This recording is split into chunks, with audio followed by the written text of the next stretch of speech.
Welcome to A Sip with Whiskey and Sweet Tea, the short show where we play games and sip on topics. Hey, all you movie monsters, I got something for you to sip on. Today's topic, Flopbusters, those movies we love that didn't quite land at the box office. Please be advised, shocks are ahead.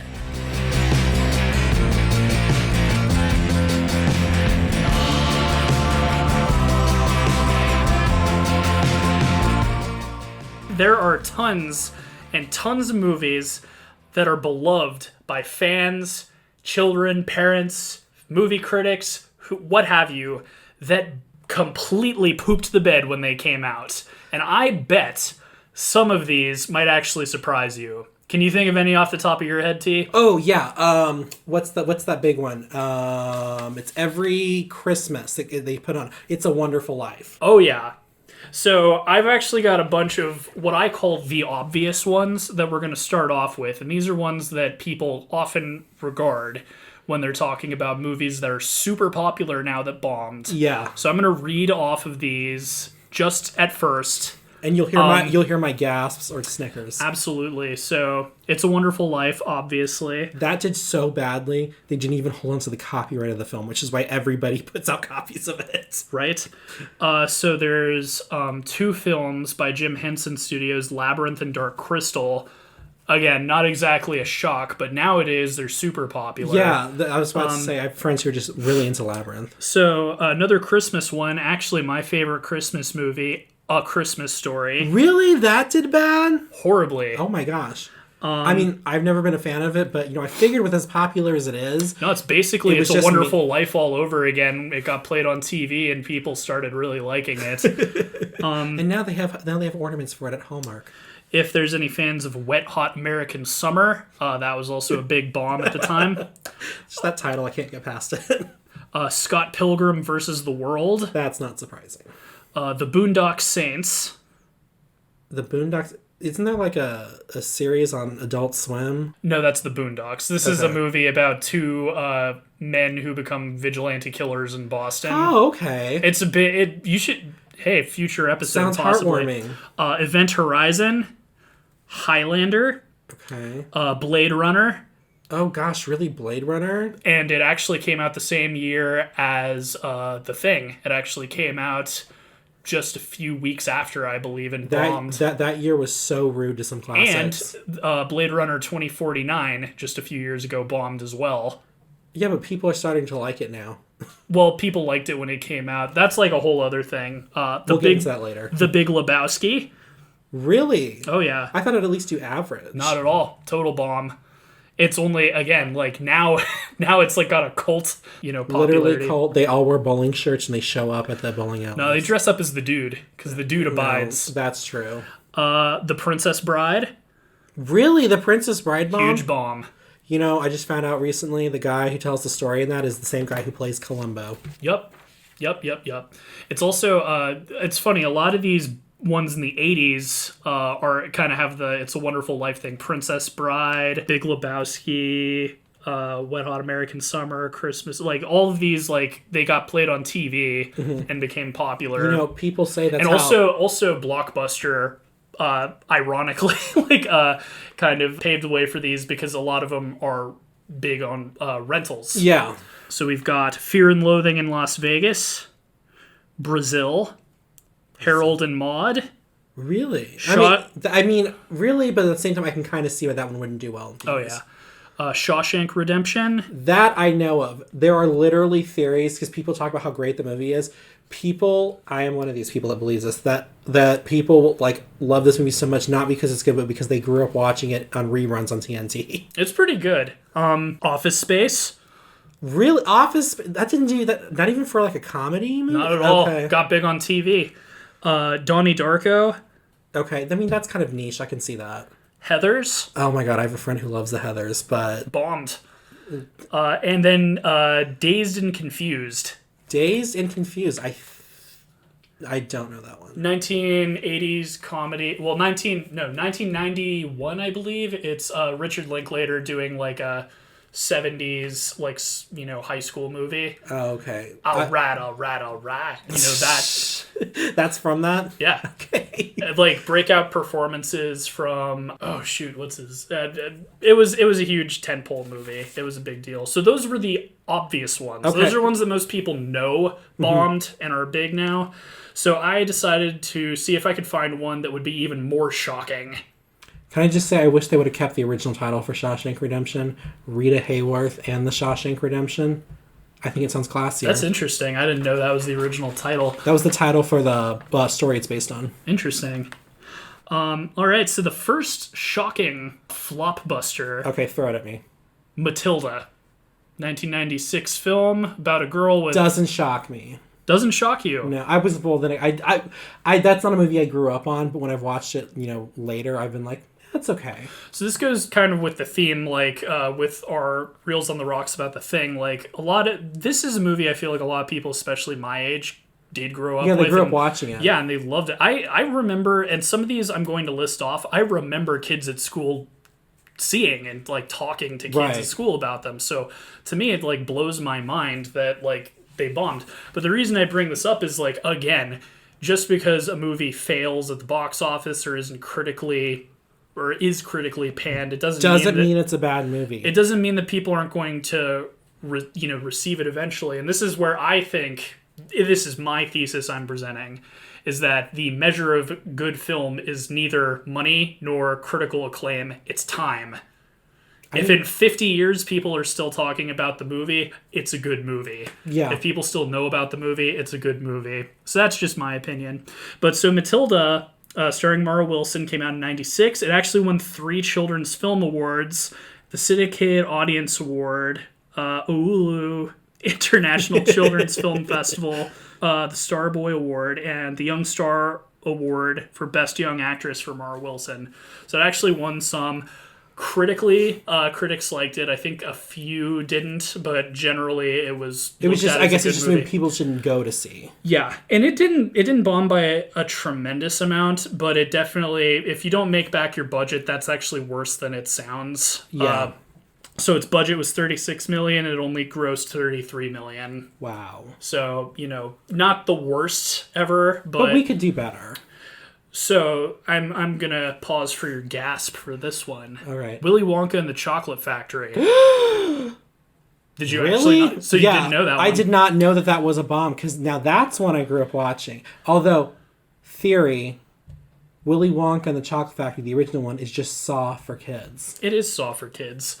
And it's probably scarier than most things I watched as a kid. So yes, I am talking about the 1971 one, not the Tim Burton one. Yeah, Gene Wilder was supposed to be in the Poseidon Adventure. It's pretty nuts. So Willy Wonka in the Chocolate Factory actually started out as a product placement film. Basically, Quaker Oats had a candy bar coming out that they wanted to promote. And so they made a movie to promote the candy bar with like no budget.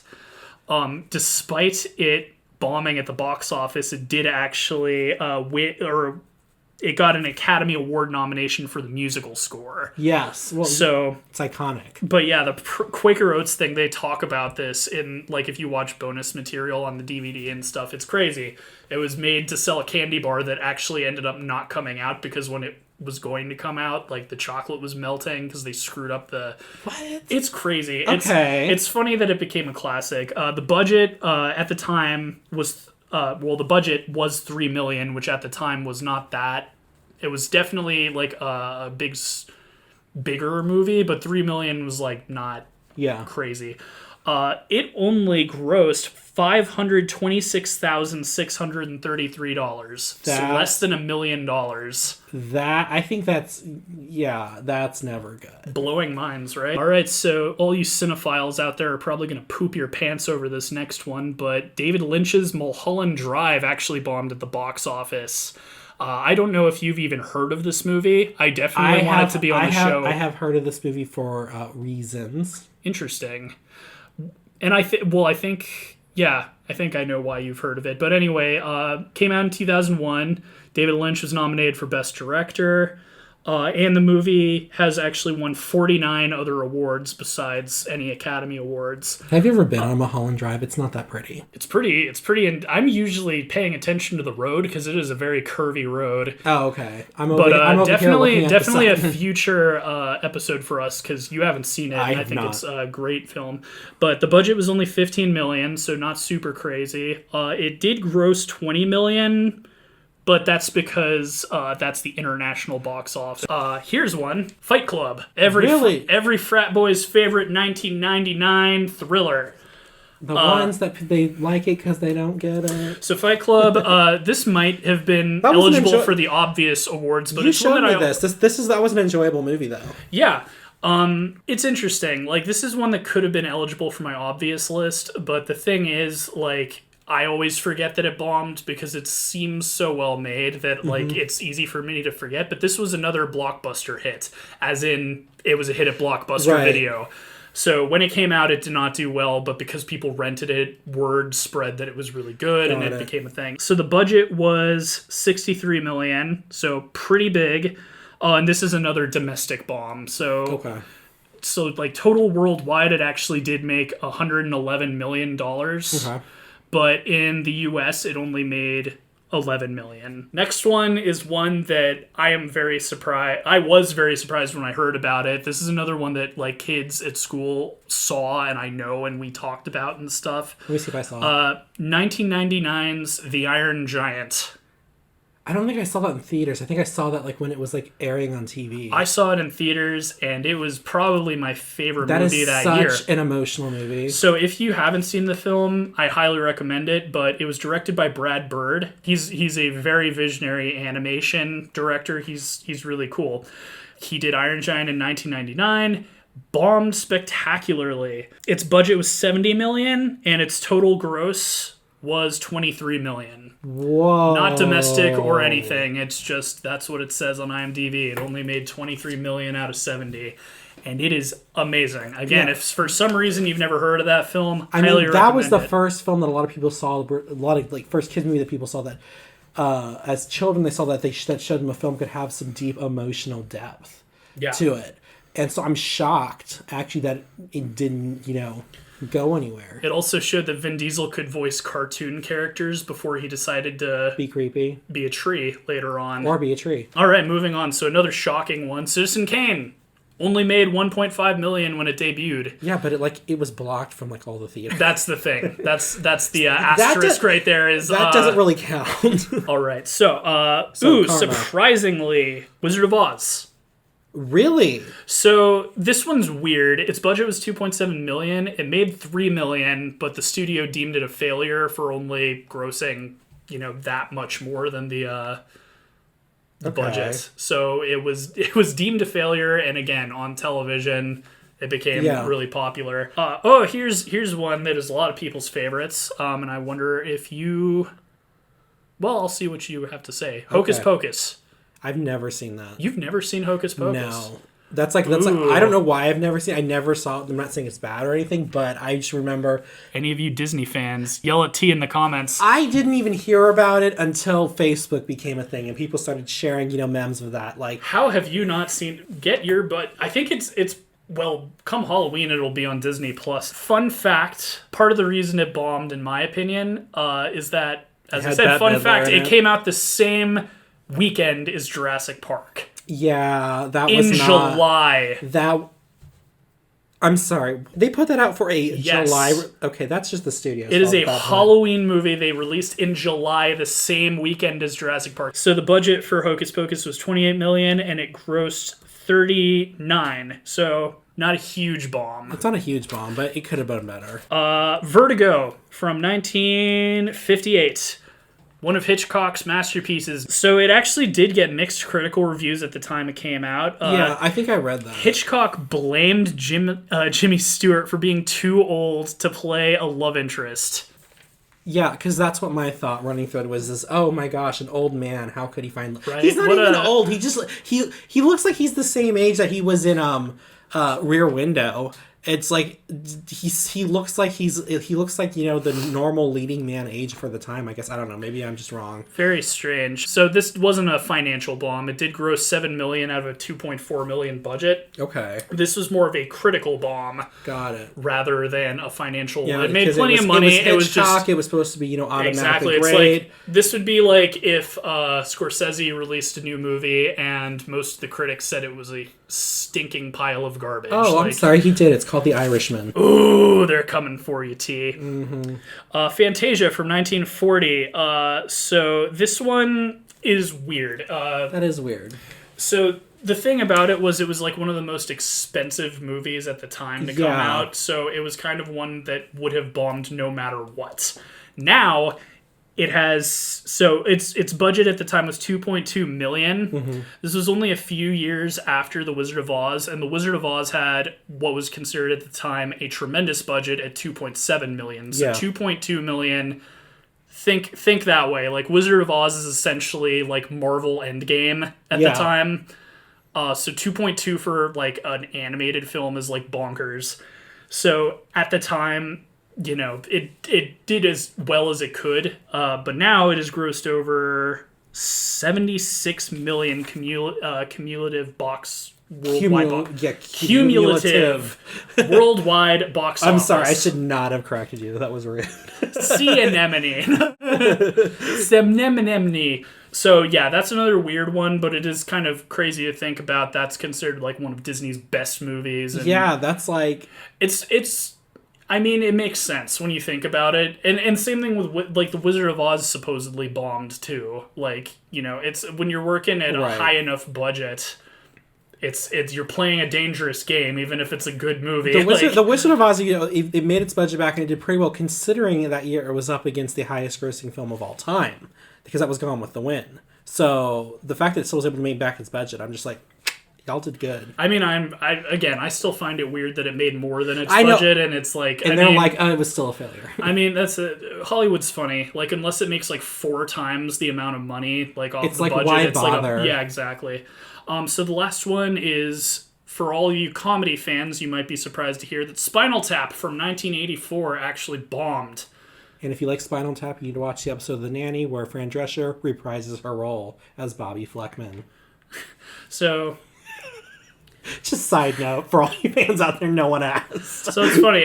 This film would actually go on to inspire the whole mockumentary genre, but when it debuted, it was not considered.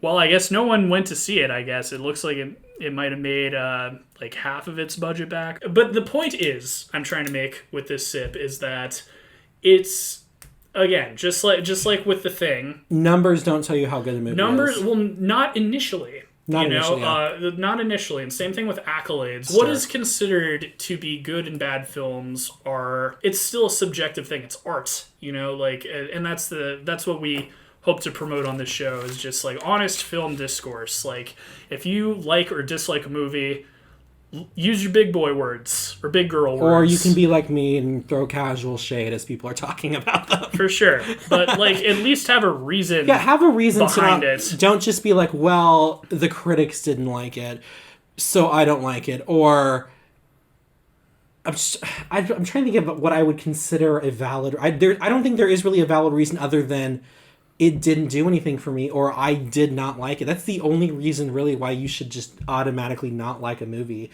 Is 1, you have to watch it. And then 2, you have to watch it and be like, for whatever reason, this did not appeal to me. This wasn't good by what I consider good. Because your standards of what are good and bad film is set by you, the person. So, don't let a critic or a box office number tell you, because even Whiskey will tell you over here that I have some movies that I absolutely love that I think are amazing, and people have like never heard of them, because a movie is something, and I've always believed a movie is a very personal experience for you. However a movie makes you feel, that determines whether or not it's a good or bad movie. I don't know. Sorry, I interrupted you. Go ahead. No, you're fine. So, did your favorite movie end up on the list? Is there a favorite movie of yours that bombed that I didn't talk about? Let us know in the comments. A favorite movie of mine, but that's coming up, so I'm not not going to spoil that for listeners. But yeah, let us know if I forgot to talk about your favorite Flopbuster. Feel free to subscribe if you like what we're talking about. Give us a like if you like us. Be sure to click the bell icon. But thank you for hanging out with us. And remember, your opinions on what is good and bad film is valid.